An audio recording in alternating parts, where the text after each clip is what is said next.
आ जाओ। बाबूजान, परेशान होने की क्या बात है? बात साफ है। शरीर का जो अंग सड़ जाए उसे काट कर फेंक दिया जाता है। कपाली को खत्म कर दो। ये तुम कह रही हो? तुम तो उसकी महबूबा थी, रखेल थी। बाबूजान, मैं वो फूल नहीं जो किसी लाश पर फेंका जाता हो। मैं वो फूल बनना चाहती हूँ जो हमेशा जीते हुए आदमी की जयमाला में रहना चाहता हो। तुम बॉस बन जाओगे तो मैं तुम्हारी हो जाऊंगी।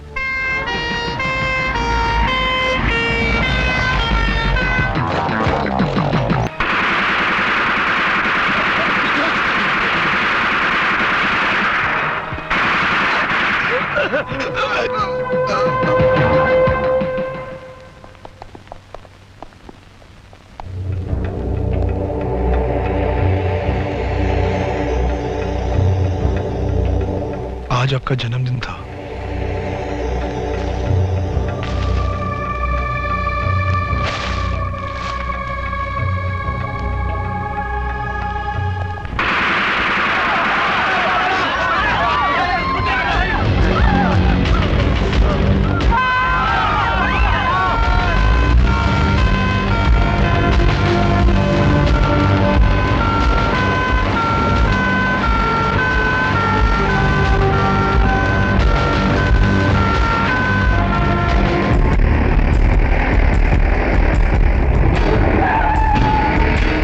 पिछले गेट के क्राउड को कंट्रोल करो, जाओ।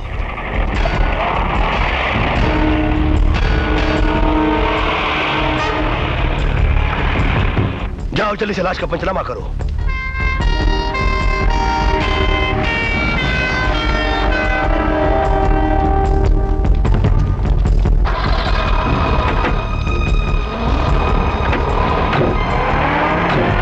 पीछे हटो, पीछे हटो, यहां से पीछे।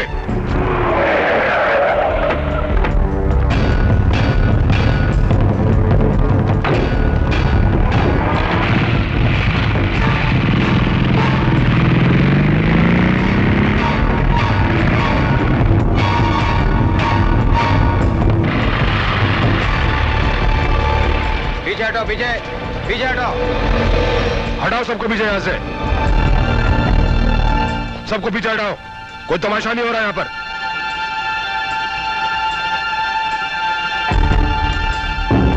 हमें कपाली की लाश भी चाहिए। हाँ, तुम तो उसकी असली वारिस हो, तुम्हें तो लाश मिली जाएगी। हाथ पीछे।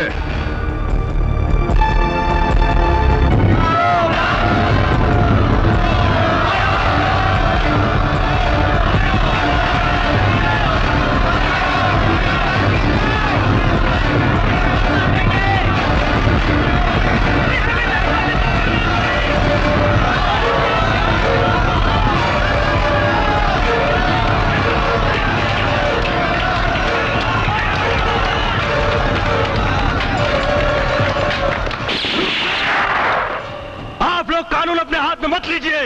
अरे कानून को तो तुम लोग अपने हाथ में लेते हो। हाँ, तुम लोग। हाँ, हम कानून अपने हाथ में लेते हैं, लेकिन उसी इज्जत के साथ जिस तरह कोई गीता या कुरान अपने हाथ में लेता हो।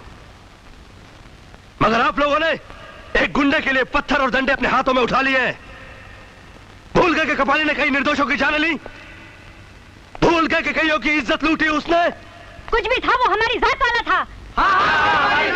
जात दुनिया में सिर्फ दो तरह की होती है, एक वो जो आंसू पीता है, एक वो जो खून पीता है, एक वो जो इंसानियत को आबाद करता है, एक वो जो इंसानियत को बर्बाद करता है।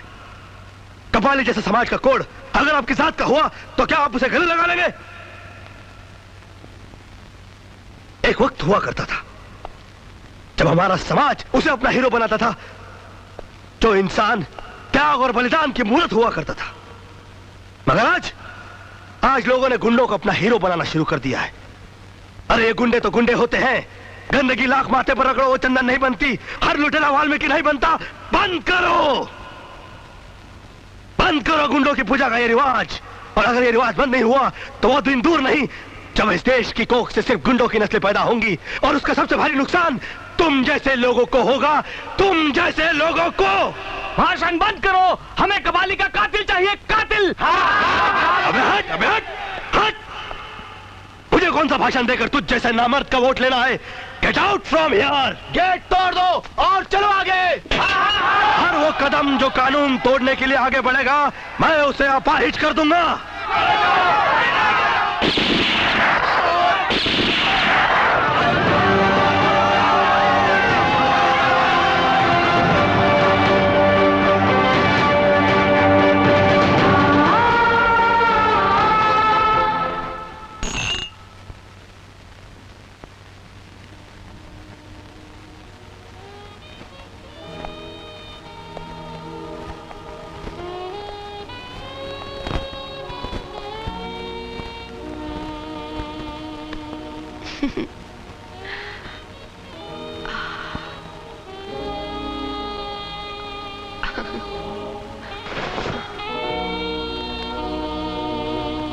तुम्हारा जन्मदिन कब है?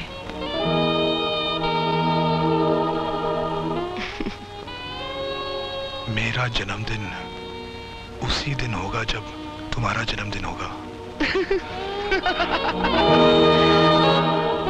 कपाली को सबसे पहले होश में आते मैंने देखा था, और सबसे पहले मैंने ही आपको फोन किया। इम्पॉसिबल।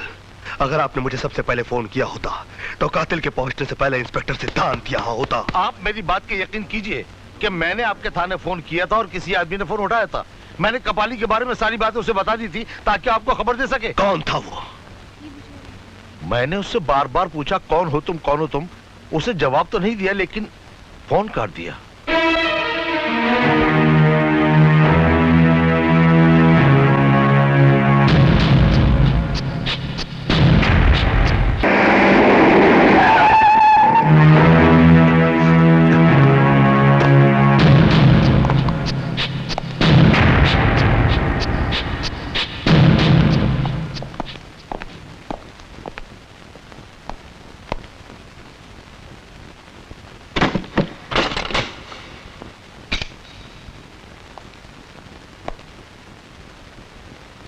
उस दिन तुम्ही ने कहा था कि भाषण देना हो तो बंद कमरे में दूं। आखिर तुम भी एक पुलिस ऑफिसर हो, इसीलिए दरवाजा बंद कर दिया। बताओ, कल जब डॉक्टर का फोन आया तुमने मुझे खबर क्यों नहीं की? मैंने फोन नहीं उठाया। झूठ बोलते हो तुम। तुमने कपाली का मर्डर कैसे करवाया?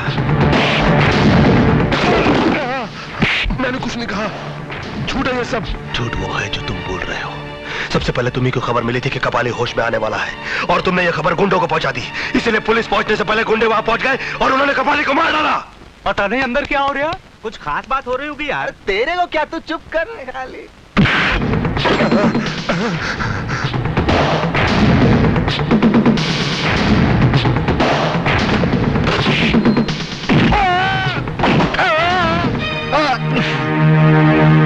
जिन लोगों के साथ मिलकर तुम कानून का बलात्कार करते रहे, अगर कल सुबह 10 बजे तक उन लोगों का नाम नहीं बताया तो मैं तुम्हारे जिस्म को वर्दी की जगह जख्मों का लिबास पहना दूंगा, और फिर तुम दर्द से इतना तड़पोगे कि उसके बाद मौत को भी चखोगे तो यही कहोगे कि मजा नहीं आया।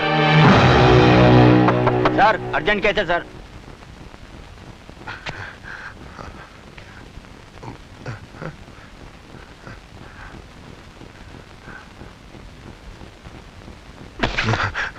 आओ, और हो सके तो मुस्कुराहट का कफन अपने होठों पे डाल दो ताकि अपने छोटों के सामने बेइज्जत होने से बच जाओ।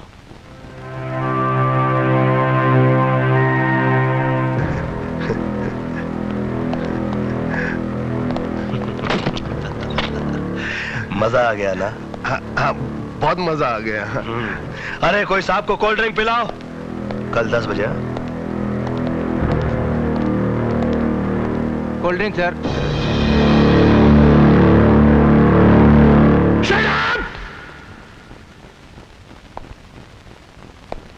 पिताजी, जब आप पुलिस डिपार्टमेंट में डीएसपी थे, उस वक्त सिद्धांत के पिता शास्त्री जी मंत्री थे। उन्होंने आप पे आरोप लगाया था कि आप एक ईमानदार ऑफिसर नहीं, आप करप्ट हैं, आप रिश्वत लेते हैं। वो आपको नौकरी से निकाल देना चाहते थे, लेकिन उससे पहले ही बदनामी के डर से आपने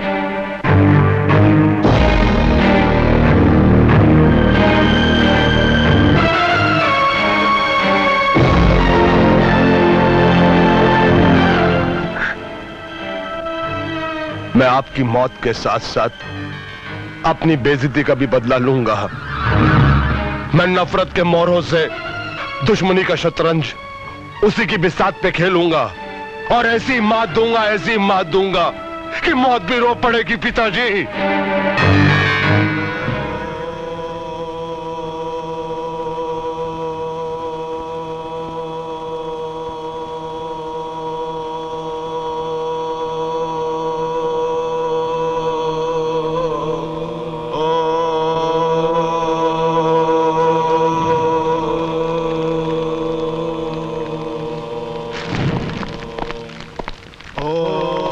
नमस्ते स्वामी जी, आप तो सब जानते हैं, अब बताइए मैं क्या करूं? जब पूजा से बात नहीं बनती तो यज्ञ किया जाता है, और याद रखो यज्ञ की अग्नि में बहुत कुछ भस्म कर देना पड़ता है। हाँ, मैं इसके लिए तैयार हूं, लेकिन आगे भी तो बताइए कि मैं क्या करूं? आदमी के पास जिस प्रकार का अस्त्र शस्त्र हो उसी प्रकार का युद्ध लड़ना चाहिए, तभी उसको सफलता मिलती है।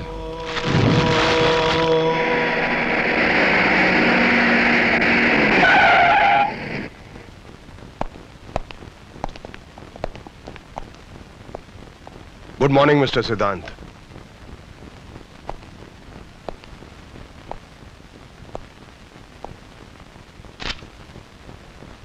जिनकी आत्मा पर बोझ होता है, कभी कभी उनकी जबान साथ नहीं देती। शायद इसीलिए तुम अपना बयान लिख कर लाए हो। यह मेरा बयान नहीं, रेजिग्नेशन लेटर है, त्याग पत्र। अब मैं इस वर्दी के पिंजरे से आजाद हो चुका हूं। ना तुम मेरे सीनियर और ना मैं तुम्हारा जूनियर। अब मुझसे सवाल करने के लिए तुम्हें अदालत के दरवाजे खटखटाने होंगे। जब तक मैं तुमसे तुम्हारे सारे गुनाह ना कबूल करवा लूं, मैं तुम्हारा रेजिग्नेशन लेटर एक्सेप्ट नहीं करूंगा। फॉर योर काइंड इंफॉर्मेशन, मेरा रेजिग्नेशन लेटर कमिश्नर साहब एक्सेप्ट कर चुके हैं। ये तो उसकी ज़ेरॉक्स कॉपी है, और वैसे भी लोग तुम्हें कानून की ज़ेरॉक्स कॉपी ही समझते हैं, इसलिए तुम ज़ेरॉक्स कॉपी के ही लायक हो। कमिश्नर साहब को पता है कि इस वक्त मैं तुमसे मिलने आया हूं।